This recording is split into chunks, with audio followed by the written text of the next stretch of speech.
The teacher deliberately stood behind the girl, then suddenly jabbed a syringe filled with anesthetic into her neck. The girl struggled desperately, so much so that she accidentally ripped off the teacher's face. After knocking her unconscious, the man quickly glued the mask-like skin back into place. Just then, someone knocked on the door. He placed the girl on the floor, making her look as if she had fainted from illness. When the visitor entered, he lied, saying the girl had passed out and asked the person to watch over her while he went to fetch a doctor. But the moment he reached the door, he locked it from the inside. Grabbing an electrical cord, he looped it around the female teacher's neck, ready to strangle her. He then opened a nearby cabinet and shoved the unconscious girl inside. In broad daylight, he planned to smuggle her out. Meanwhile, the school's assistant investigator, Anna, noticed the girl hadn't shown up in the cafeteria.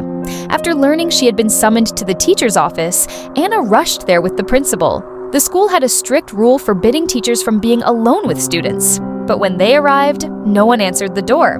Without hesitation, Anna kicked it open. Inside, they saw the female teacher lying on the floor and instantly knew something was terribly wrong. Anna quickly called for security to lock down the campus.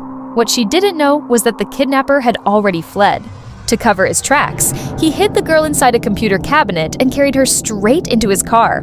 By the time security realized what had happened and tried to stop the vehicle, the kidnapper was already long gone. To evade a citywide police lockdown, he escaped aboard a yacht he had prepared in advance.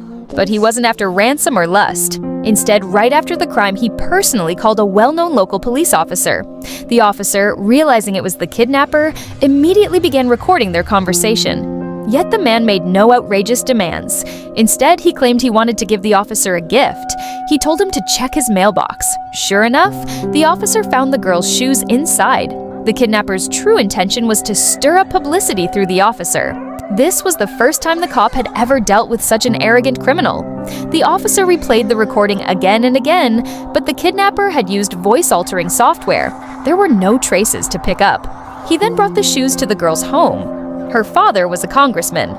What puzzled everyone was that the kidnapper never called her parents for ransom. Instead, he had reached out to someone completely unrelated. And his final words in that call were even more cryptic. No one could make sense of them. The next day, Jack and his team went to the girl's school. It turned out the kidnapper had installed spyware on her computer. Tracing the signal back, they hacked into his webcam and discovered his residence. A SWAT team stormed the place, but it was empty. Jack realized the man had been planning this abduction for 2 years, exactly the same amount of time he had worked at the school. Inside, they found a plastic membrane machine.